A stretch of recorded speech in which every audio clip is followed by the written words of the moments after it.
print disability, which makes reading, holding a book, or turning a page difficult or impossible.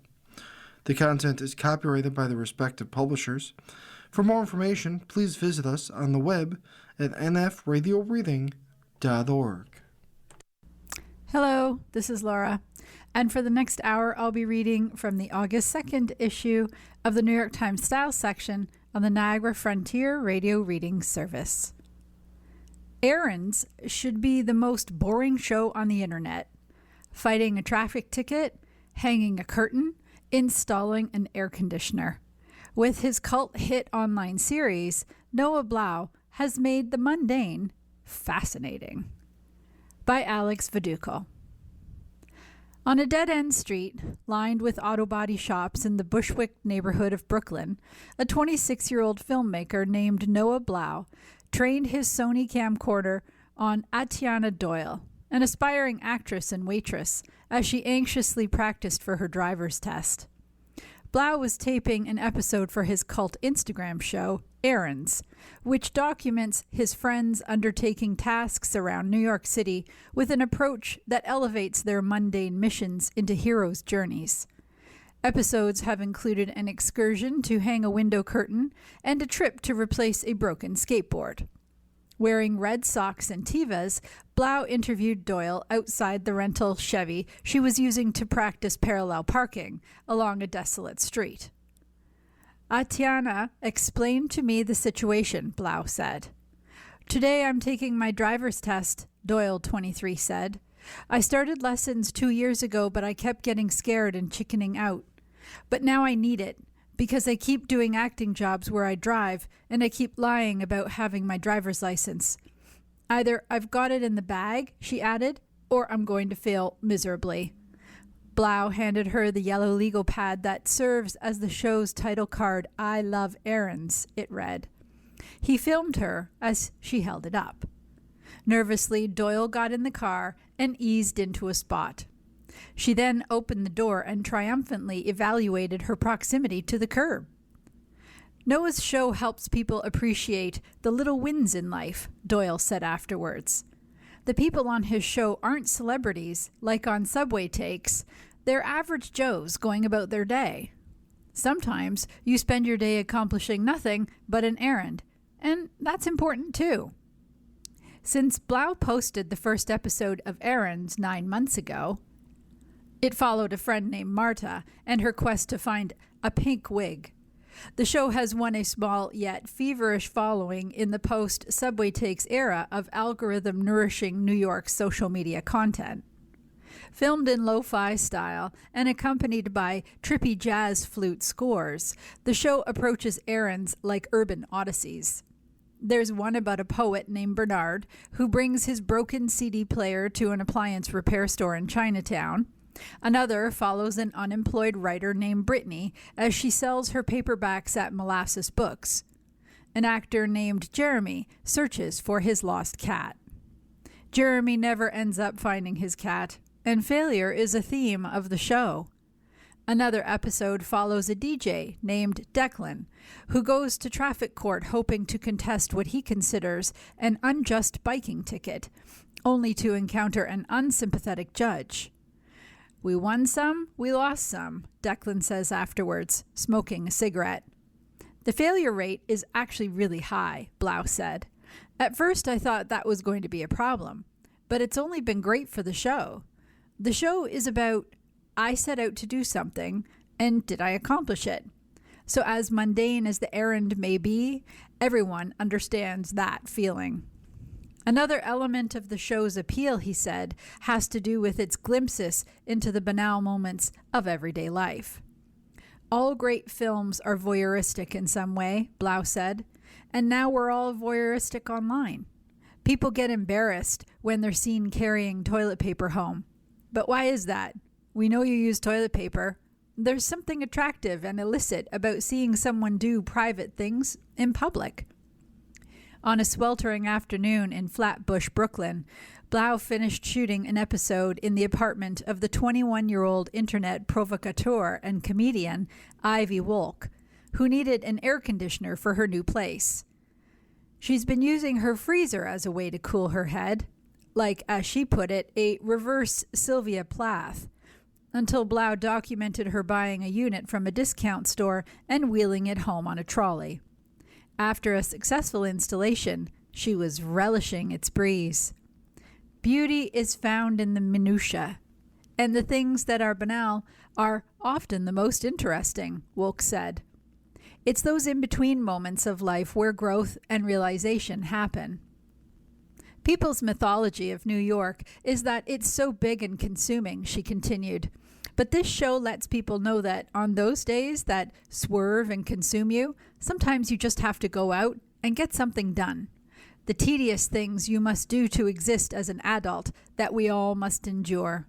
There's a comfort to watching that. At the Bushwick apartment Blau shares with a roommate, he wore fuzzy slippers in his bedroom as he sat at his computer editing Wolk's episode. Mementos from Aaron's outings were pinned to a corkboard, such as a gluten-free communion wafer from an episode about a pastor who goes shopping for church supplies. There was also a small poster of Lars von Trier and Jürgen Leth's The Five Obstructions. He clicked through computer files labeled Johnny, Crystal, Drew, and Uma. I've been following people with a camcorder for a long time, he said. Really? My whole life. Raised in Baltimore, Blau grew up in a journalistic household. His father was an editor at the Baltimore Sun, and his mother was a food writer for the Chicago Tribune. When he was 6, Blau filmed a ladybug with a digital camera and posted the video on YouTube. It got 100 views.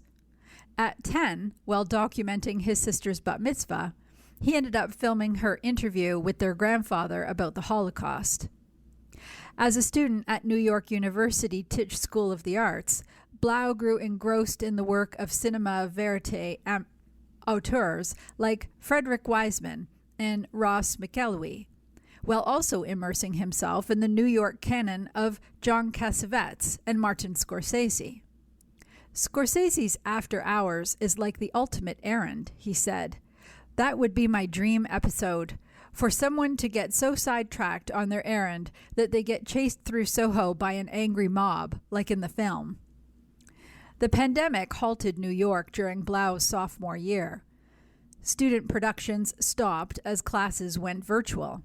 After graduating, Blau struggled to find work in the financially troubled film industry, taking production assistant gigs here and there, but mostly paying his rent by working retail and restaurant jobs.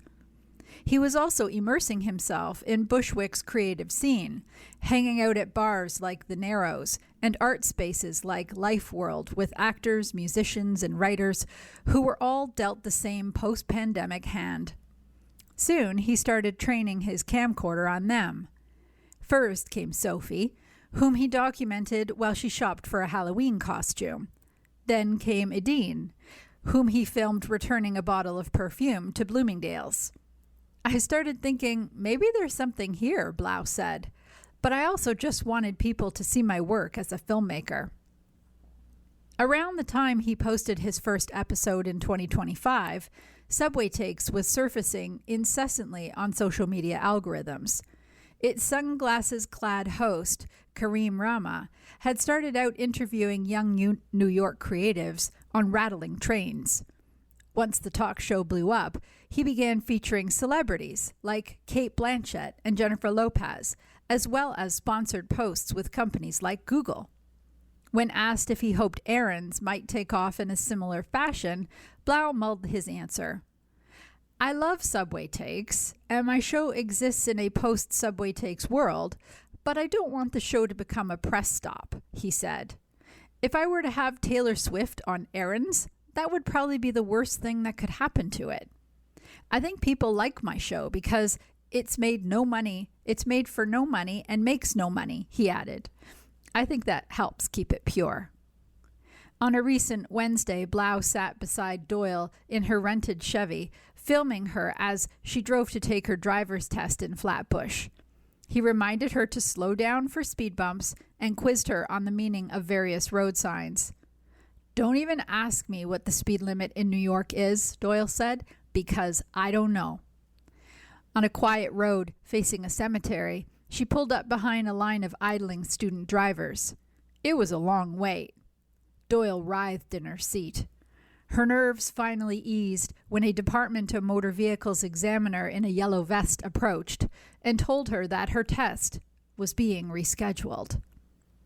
Blau seemed flustered by the prospect of another errand gone awry, but after collecting himself, he turned the camcorder back on and asked Doyle how she felt about the setback. She smoked a cigarette while answering his questions as a golden hour sun crept over the cemetery. Finally, putting away his camcorder, Blau looked out at the weedy field of tombstones. "The longer I do this, the more I think of everything as an errand," he said. "What I'm doing right now is an errand. Decomposing and turning into a tree is an errand. Death is an errand." Margaritas with Hannah Einbinder, Kristen Stewart, and LA's horror fans. The cast of Teenage Sex and Death at Camp Miasma packed El Coyote for a night filled with quesadillas, fried chicken nuggets, and fake blood. By Kalina Moore. Chattering television and film stars stopped talking suddenly on Wednesday night as the actor Jack Haven, standing before a line of reporters, let out a piercing scream and pointed in the distance.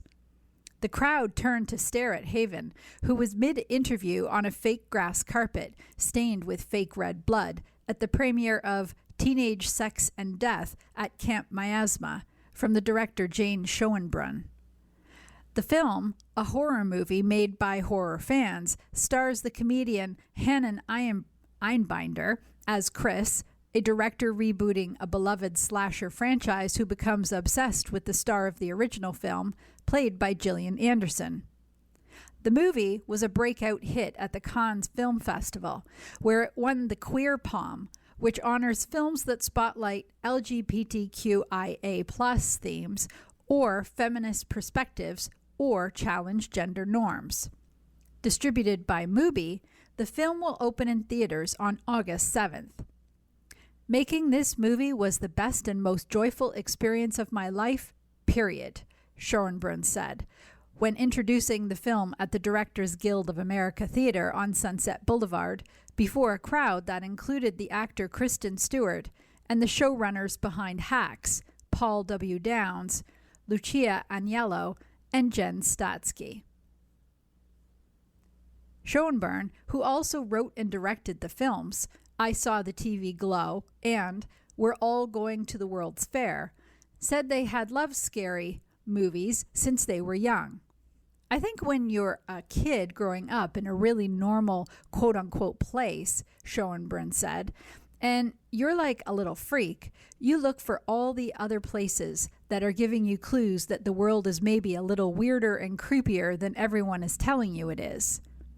Gillian Anderson said she doesn't watch many horror films after seeing Texas Chainsaw Massacre when she was very young and was stuck in a brown house having smoked some really strong weed. But Einbinder, who said she wasn't easily scared, thinks horror and comedy are similar because both tap into something visceral in the body, she said. After the screening, the viewers seemed more energized than scared as they shuffled into the black cars for an after-party at El Coyote, an enduring Mexican restaurant known for its margaritas and for serving the last meal to some of the Manson family's victims in 1969. Outside the restaurant, under glowing neon lights, hopeful fans waited with X-Files posters, trying to flag down the stars for autographs. Inside, the cast and crew packed into vinyl booths under a ceiling dripping with piñatas and multicolored string lights, and snacked on quesadillas and fried chicken nuggets. "Coyote is a Los Angeles staple," explained Einbinder, who said she had spent time at the restaurant in high school. "It's buzzing and always teeming with life." Anderson said she hadn't been back in 20 years. "And I used to come regularly," she added. The actor Mark Indelicato, a star of Hacks, grabbed a blood-red cocktail jelly as he made his way to the patio, where guests gathered and smoked around a stucco fireplace. Stuart, wearing a bright orange beanie and cut-off shorts, lit a cigarette for Statsky. Inside, as Robin's Dancing on My Own blared over the speakers, Haven huddled in a booth with Keir Gilchrist, who starred in the television series Atypical alongside Haven. Around the restaurant, guests also discussed how horror movies can offer viewers a way to process emotions that can feel dark and shameful. Throughout the film, Einbinder's and Anderson's characters worked through their own sexual hang-ups, finding new kinds of pleasure.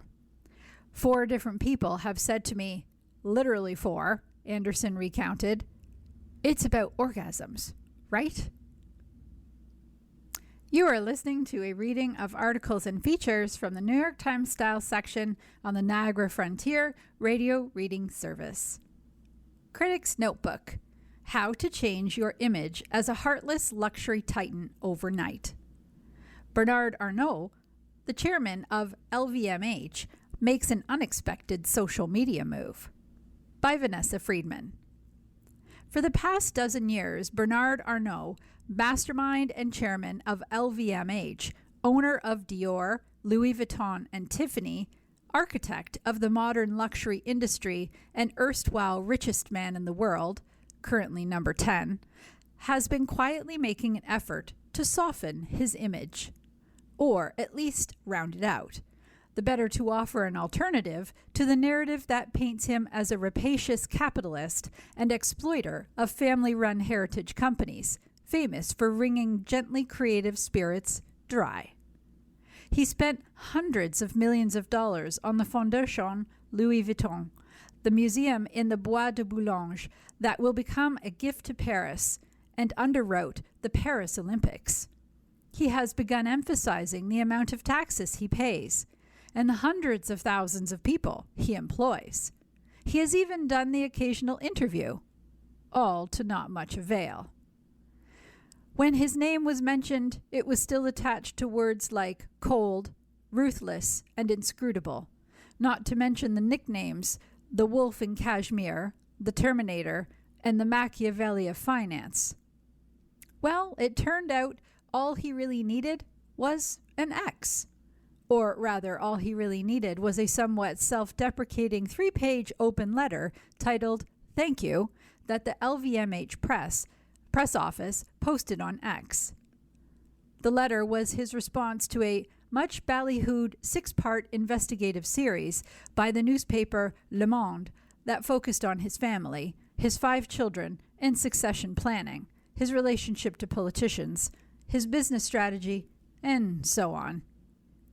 In it, rather than accuse the reporters of errors, he simply made fun of what had been presented as certain telling details, the idea that he made visitors who showed up with a Hermès tie change their clothes, the trim figures of all his employees, his family meals. The effect was to transform them from aha moments into ha-ha moments, and showcase the quality that no one had ever really associated with Arnault before, at least not publicly: a sense of humor.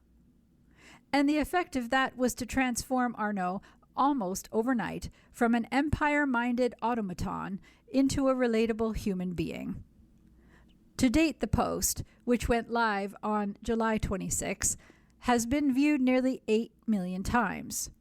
It has been applauded by a diverse group as Bill Ackman, the billionaire hedge fund manager and active investor who encouraged his followers to read it, Nadim Zahawi, the British politician and former Chancellor of the Exchequer, who called it a tour de force, and Louis Paisano, the cultural critic, industry watchdog, who called it sassy. It has made Arnault a hero, at least momentarily, of the Trump world masters of the universe, or would-be masters of the universe, who cheered on his snapback at the media and fashion's social media chattering class, 2 echo chambers that normally have nothing to do with each other. The reaction was so unexpected that Arnault did an even more uncharacteristic thing. He made his debut on X on July 27, at age 77, with a note to all of the people who liked or reposted to otherwise help the platform and his letter. I was deeply touched by the many messages you sent me following my open letter to Le Monde, he wrote. I wanted to thank each and every one of you directly and personally here on X.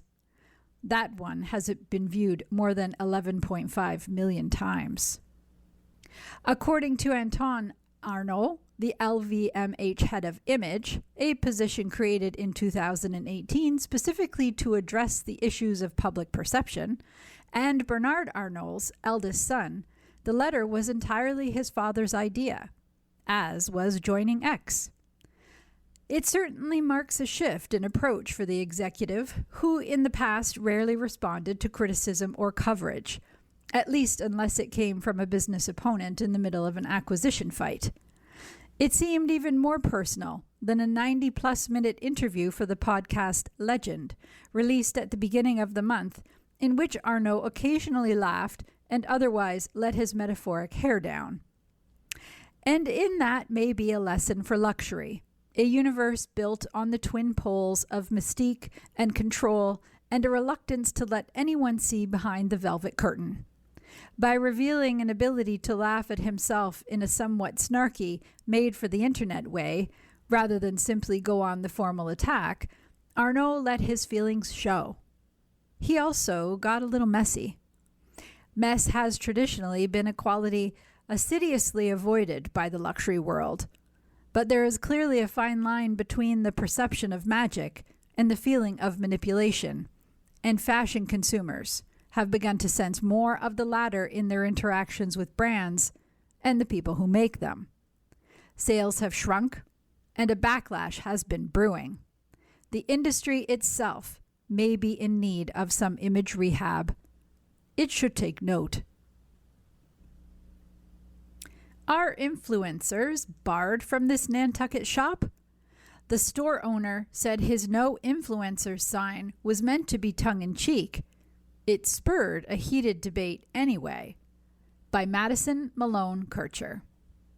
You could call it a sign of the times. It read, "No influencers," and John Sylvia hung it up earlier this summer in Four Winds Craft Guild, his artisan craft and antique store, where shoppers browse and buy New England sundry, like handmade basket purses that start at around $1,800. In keeping with the island's nautical style, the words are embossed in gold lettering on handmade quarterboard that dangled from a chain on the ceiling. I feel sometimes my store is used as someone's background, a stage, said Sylvia, whose family has owned Sylvia Antiques for almost a century, in a phone interview. The two stores share space. Visitors take photos and videos but don't make purchases or even try to engage him in polite conversation, he said. The sign wasn't meant to be interpreted literally, Sylvia said. I don't have this hatred towards influencers, he added. It was more of a joke. It is a problem we should look at as a society. But when Sylvia's partner, Jessica Jenkins, who is 50 and manages the store's social media, posted a picture of the sign on Instagram, it quickly cut to the core of strongly held feelings about people who film content for a living, and others who have begun to imitate them. Some people praised the business for taking a stand against what they saw as a pesky modern annoyance. Others were quick to criticize the way the sign appeared to exclude a specific group of people, noting that plenty of visitors to the store who do not identify as influencers might also behave similarly. And then, pouring accelerant on the debate, there was one person who claimed that to bar influencers from the shop was akin to barring women. That person was Paige Paul, a content creator with over 1 million followers whose lifestyle brand, Dairy Boy, recently opened a store on Nantucket. Mocking women when they become powerful in a new industry isn't new. Paul, more widely known as Paige Lorenz, before marrying the tennis player Tommy Paul, wrote in a comment under the Instagram post, "It's just a strange message coming from a store that celebrates a craft with such rich history of women shaping the island and its economy." Paul did not respond to an interview request. Sylvia maintained that the sign was intended only as a tongue-in-cheek commentary on the rise of influencer culture, he said. The post that included the sign was later removed by Instagram, Jenkins said, but the discussion about the presence of people milling about the island, taking photos and shooting videos, has continued. "I feel that whenever I open Instagram, I see someone show me a guide of what to wear, a guide of where to eat, a guide of what to buy, a guide of how to pack for Nantucket," said Jenkins, who is a year-round resident. Walking around town, she said, she's inundated with people creating videos on corners of themselves sipping an iced coffee and looking over their shoulder and doing a shoe kick or whatever. Stephanie Spruill, owner of the Nantucket home goods store Bodega, said she had noticed a rise in people just here to take their picture and to be seen on Nantucket. She described visitors trying to navigate cobblestone streets in heels and said a friend who lived near a particularly picturesque hydrangea-filled wharf had told her about women showing up with racks of clothing to stage a photo shoot. Last summer, a content creator named Kylie Swanson drew ire from some Nantucket residents and business owners after hosting a 4-day adult summer camp, $3,800 per person, and soliciting local businesses for free goods and services. This summer, brands like Hotel Lobby Candle and Sam Edelman have transported select groups of content creators to the island for brand trips, complete with lavish gifts and experiences. Sanibel Lazar, a New York-based writer and college admissions consultant who spent her childhood visiting Nantucket for the summer, said she too had noticed changes. New visitors to Nantucket, Lazar said, can expect to experience a much more hyper-curated version than, say, 10 years ago, because so many people are using it as a PR trip destination. Some brands and businesses have begun to cater to those newcomers, she said. This summer, she noticed that a pop-up had brought in plastic photo-ready hydrangeas, despite ample real ones on the island. "It can feel like a fake world that's so close to the real thing," she said. Brands, for photos, for social media content, they need to turn the volume up even more on the perfectness, she added. Amy McAvity, 23, who grew up on Nantucket and is a content creator on TikTok who regularly posts about the island, was wary of being painted with the same broad brush. "I do feel like there are definitely influencers who come for the day or for a few days who are inconsiderate and they don't respect the island," said McAvity, who is spending her summer working at a local Pilates studio. "I think a lot of locals get kind of territorial about Nantucket, and so do summer people, which I think is funny." Sylvia's No Influencers sign is the latest in a string of attempts by businesses to provide a counterweight to the power of social media. In 2023, a cafe in Brooklyn issued a ban on taking photos and videos inside to crack down on the use of the minimalist, well-designed space as a backdrop for influencers' content. That same year, a town in Vermont, known for its fall foliage, was forced to close roads after posts on TikTok and Instagram led to an influx of ill-behaving visitors. But much as the shopkeepers in Nantucket are learning, such efforts may ultimately draw more attention, which isn't necessarily a bad thing for business. Jenkins noted that the Four Winds Craft Guild Instagram account had picked up about 8,000 new followers since she posted the sign. "It comes with a lot of drama, but it also brings in business," she added. On Tuesday, Paul posted a photo from Dairy Boy, her shop in Nantucket, with a sign of its own. everyone welcome. You are listening to a reading of articles and features from the New York Times Style section on the Niagara Frontier Radio Reading Service. Matt Damon's biceps in that Odyssey fight scene? They're hers. Devin Dalton, a 4'6" woman, is the leading man's stunt double in Christopher Nolan's summer blockbuster. By Alicia Haradasani Gupta. Last week, the actor Devin Dalton received quite possibly the world's biggest compliment. She was in New Zealand filming her next project when she was awakened at 4 a.m. by the buzz of her phone. I was like, what is going on? It just blew up. My phone was going crazy, Dalton, 34, said. What was going on was that actor Matt Damon, who plays Odysseus in Christopher Nolan's interpretation of Homer's epic tale, had said in an interview that she had the greatest arms I had ever seen. Her friends were sending her clips of the interview, and it was ripping through the internet. Damon had been discussing one of the film's pivotal scenes when he gently corrected his interlocutor, who had mistakenly assumed the biceps in the shot were his own. They belonged to Dalton, who some might be surprised to learn is his stunt double. She's a woman standing in for a male actor for starters. She's also 4'6" to Damon's roughly 5'10" frame. It's a bit of movie magic, Damon explained. To film the battle against the man-eating Lastrogonians, Nolan used a technique called forced perspective to make Odysseus' armies appear minuscule.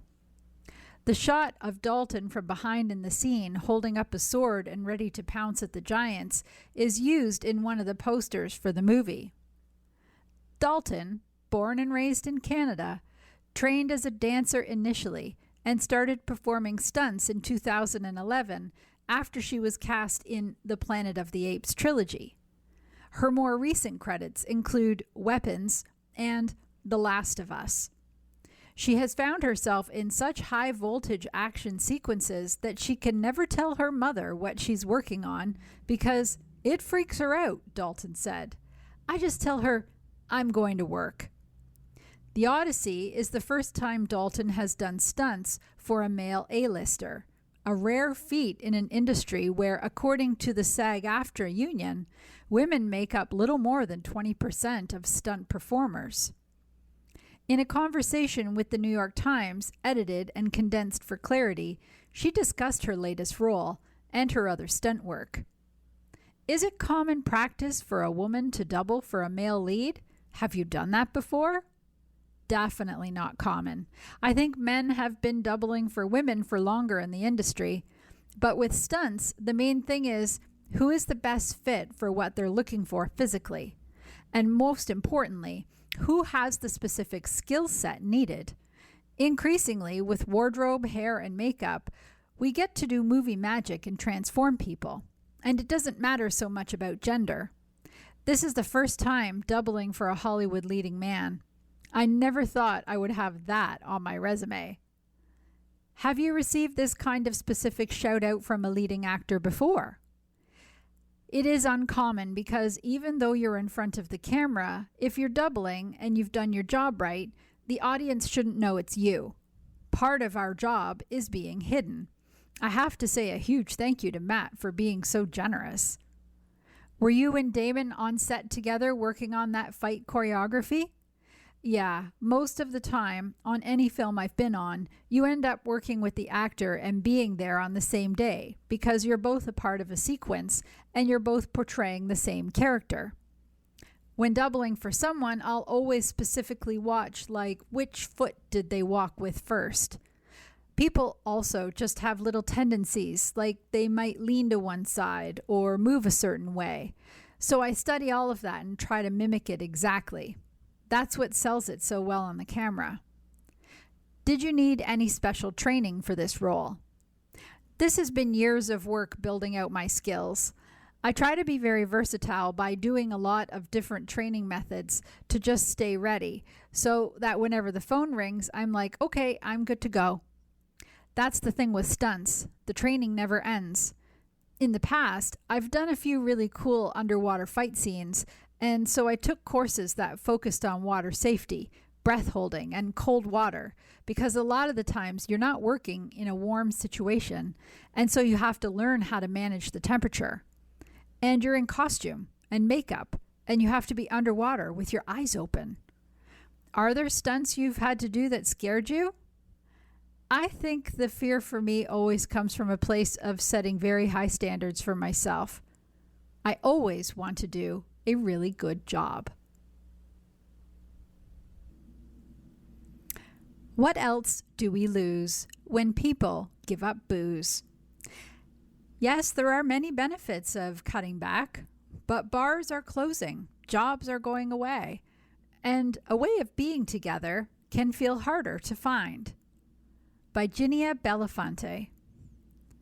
The west wall of the dining room at the Last Refuge, a bar and restaurant in a 145-year-old former church in Louisville, Kentucky, is 25 feet high and displays roughly 1,300 kinds of whiskey, many of them produced in and around this city, a center of the American spirits industry since the 19th century.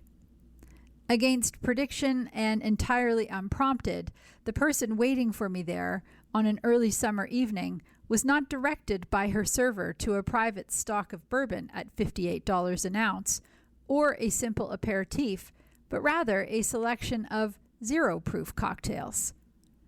You'd be surprised by how many people around here don't drink, our waitress shared with us later. My dinner companion worked for the Louisville mayor's office.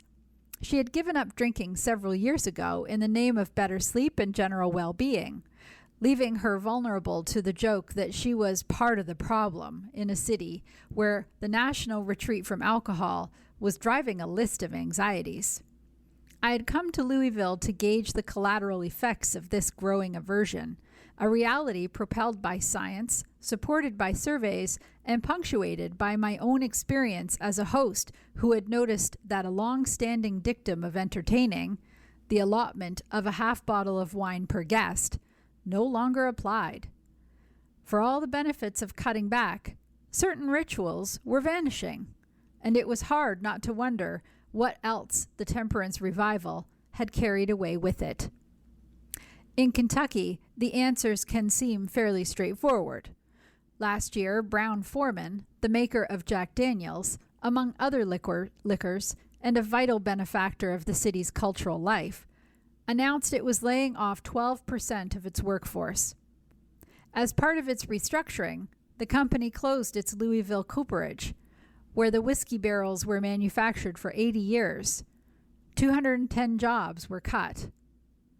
In nearby Claremont, Jim Beam halted bourbon production for the whole year. Trade disputes have brought continuing challenges. Across the country, sales of wine, beer, and liquor by volume have been steadily decreasing. In 2023, falling 3% over the previous year. In 2025, 5%, IWSR. The British research firm that ran these numbers anticipates an 18% drop over the next decade. Data from the beer industry show the craft brewing workforce in decline. Employment metrics are just part of a calculus that counts consequences to ecosystems that are dependent on the habits that have fueled human fellowship for most of recorded time. From the birth of the public house in the 16th century to the revolution for gay rights, which began at the Stonewall Inn, alcohol has shaped the social politics of urban life. In tandem with new restaurants over the past 15 to 20 years, tap rooms have drawn people to once sparsely populated downtowns.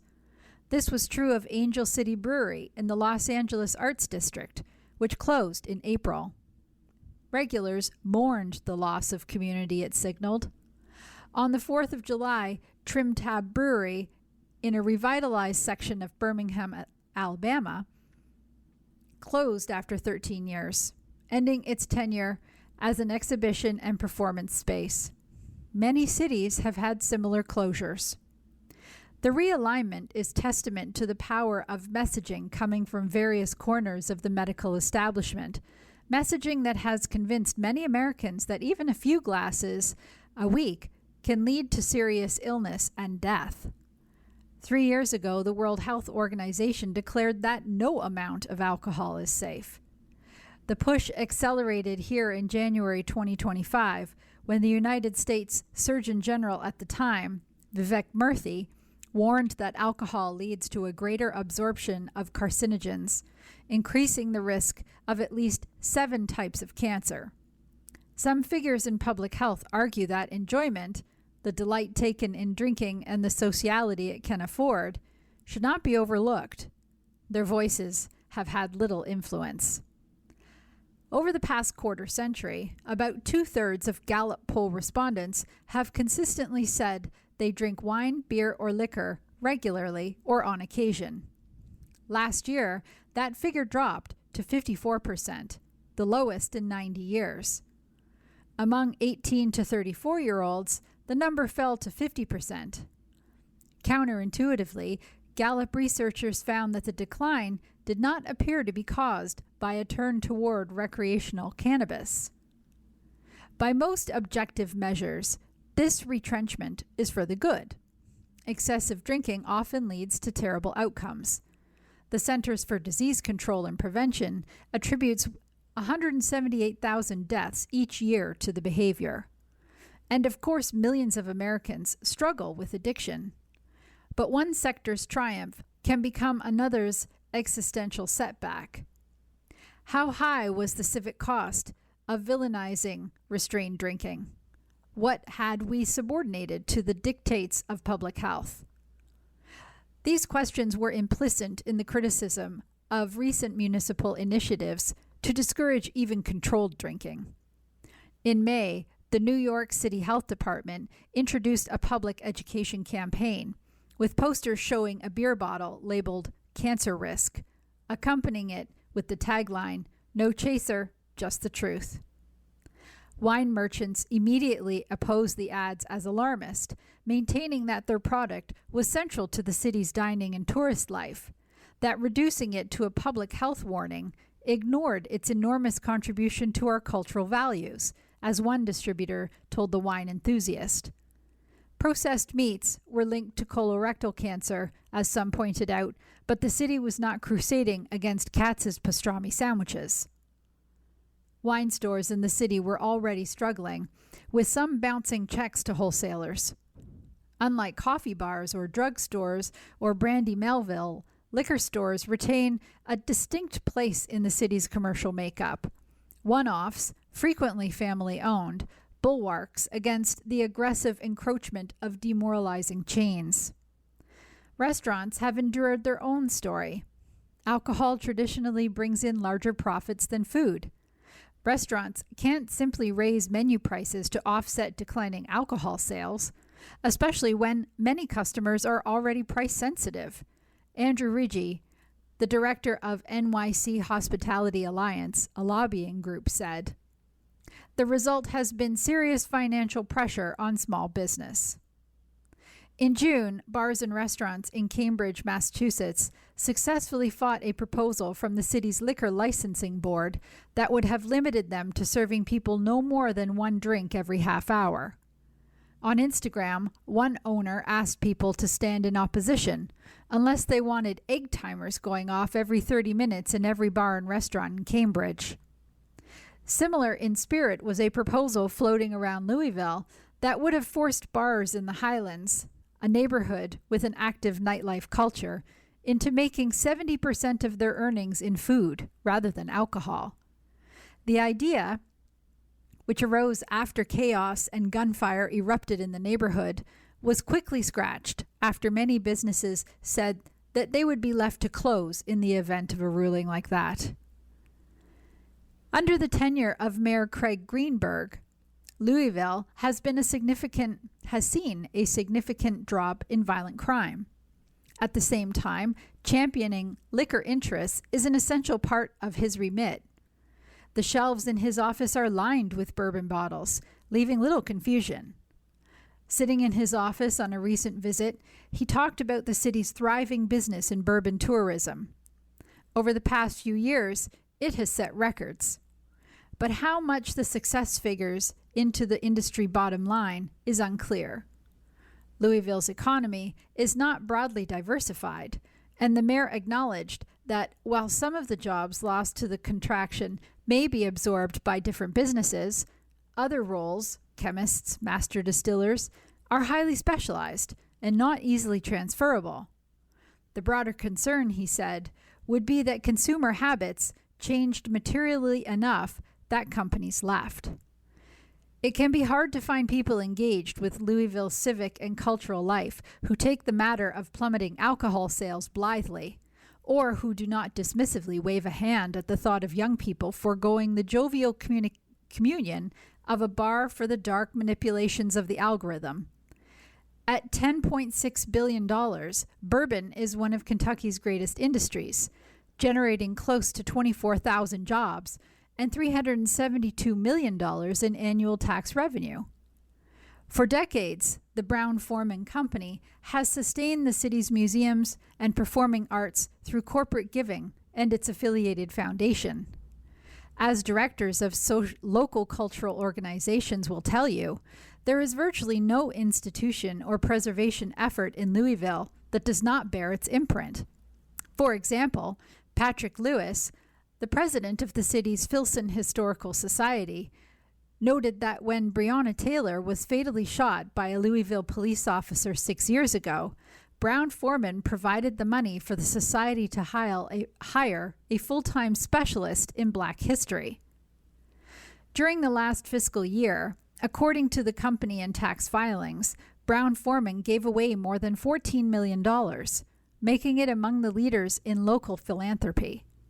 For example, by contrast, Churchill Downs, the host of the Kentucky Derby, distributed less than a quarter of that.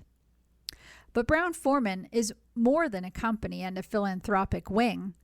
It's a web of extended family members, individual executives, and friends of the company who hold stock that has lost more than half of its value in the past 5 years. What most worries the town's fundraising class is the fading away of annual donations in the 4 or 5 digit range. As one cultural leader explained, the success of bourbon tourism could not compensate for the pronounced downturn in alcohol consumption, which has affected a network critical to supporting the city's cultural life. Under the leadership of its prodigy conductor, Teddy Abrams, the Louisville Orchestra has been acclaimed as one of the most innovative in the country. The assumption was always that the Brown family would take care of everything, Abrams said. Despite the company's support, my job, he said, is to hedge against all these things, every changing social convention, and market the shift. It is not the purview of public health officials to think about the ways in which alcohol consumption might affect arts funding, but doctors, therapists, and epidemiologists, thank you very much, talk a lot about the health costs of loneliness and social isolation in an increasingly virtual age. Last year, an academic paper published in the journal Addiction by a professor of psychology in Denmark and a public health lecturer in Scotland stood out for its contrarianism, arguing that alcohol research had a problem with pleasure. It had been negated, they wrote, naively considered an illusion manufactured by advertisers and notable merely for its oppositional relationship to health. Maybe, they ventured, it was time for a reframing. Modern love. The marriage I cherished no longer existed. The husband I treasured had disappeared. Why was I happy? By Annie Corzin. Benny and I were married for almost 61 years, until our late 80s. We were not a perfect match. He was an early bird, I'm a night owl. He watched sports and news, I binge British crime dramas. He liked home, I like out. On the other hand, he took an abiding interest in my work, drove me wherever I had to go, and always left me the last few cherries in the bowl. We raised a great kid.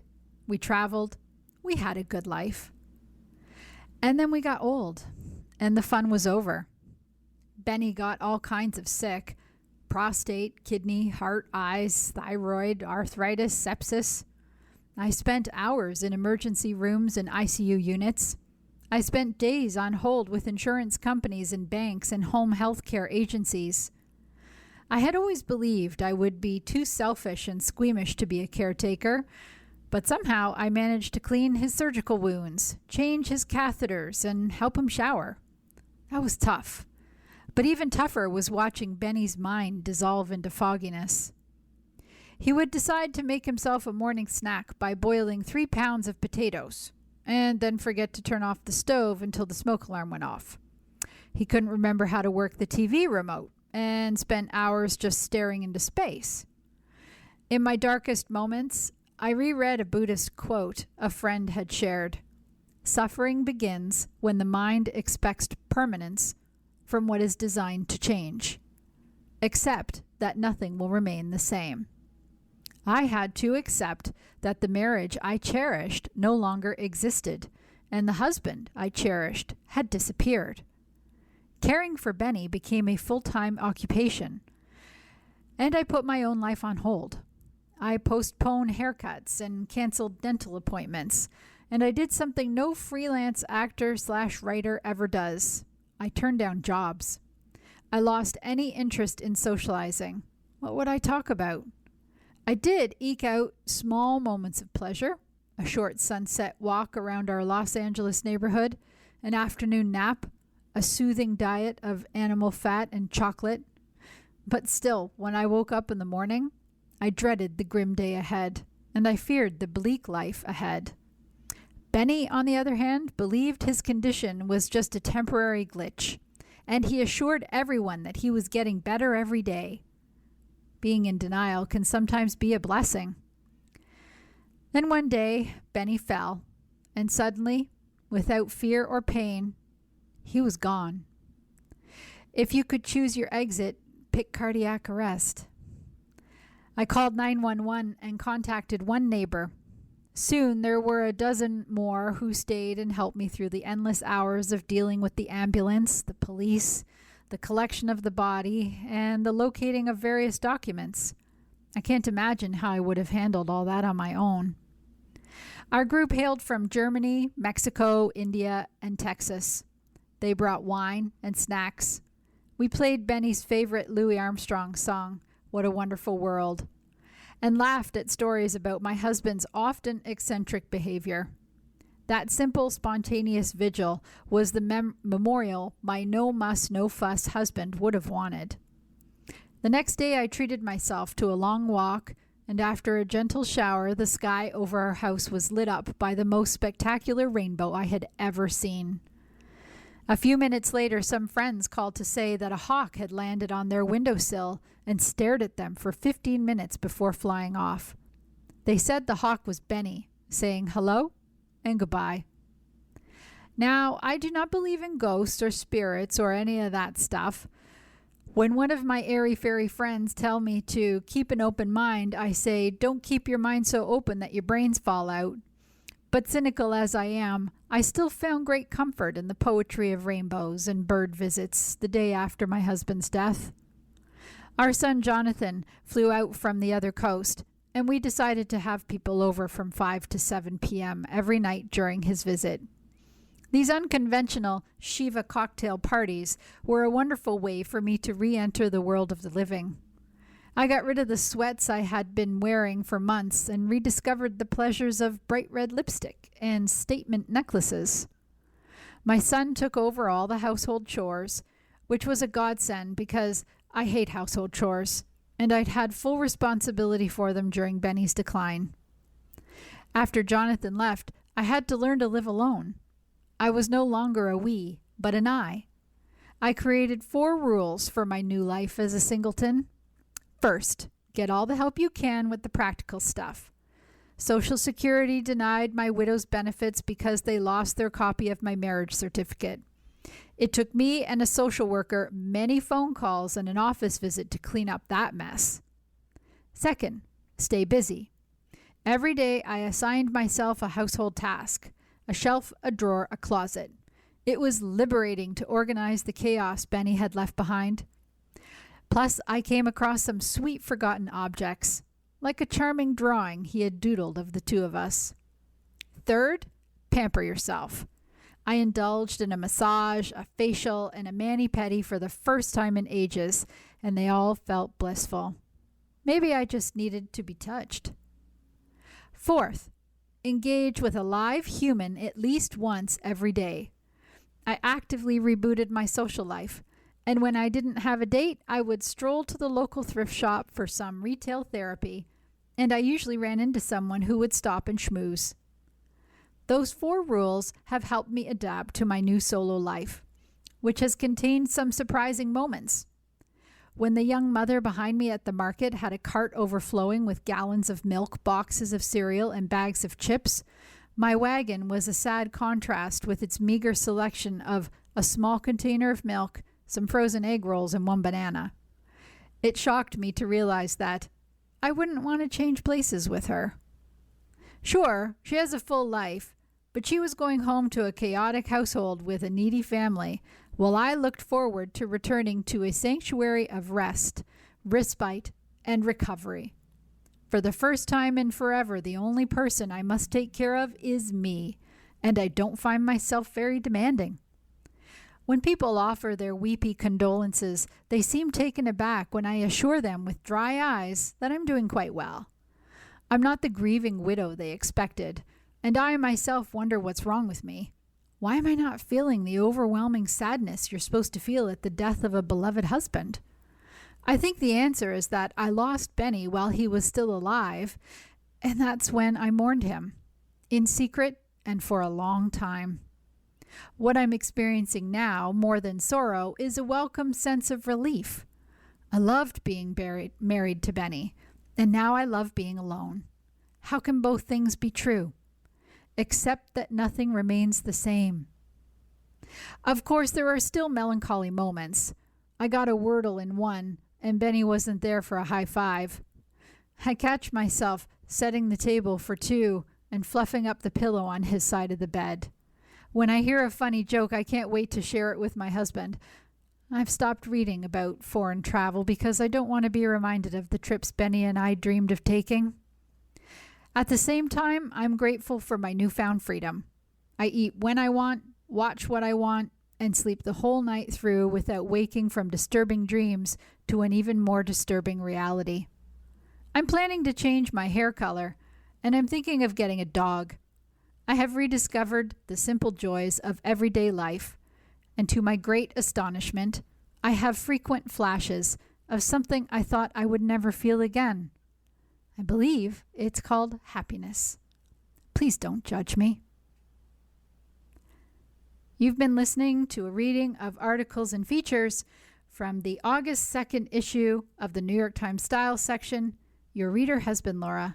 Thank you for listening. Coming up next in the Niagara Frontier Radio Reading Service, we have the USA Today.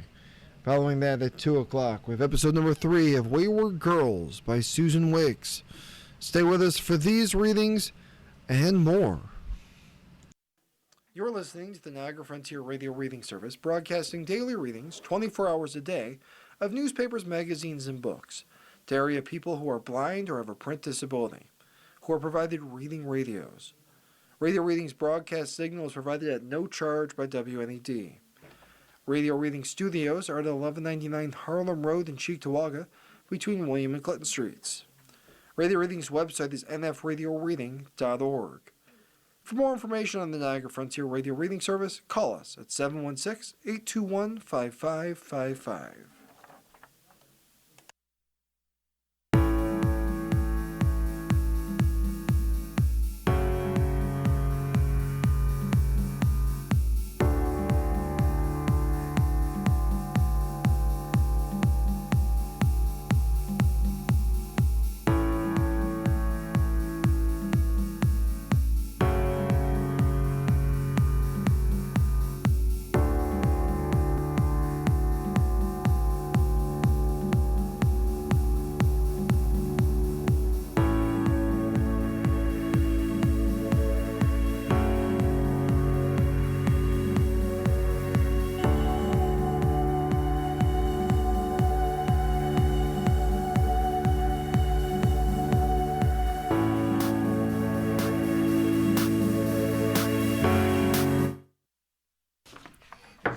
The Niagara Frontier Radio Reading Service now presents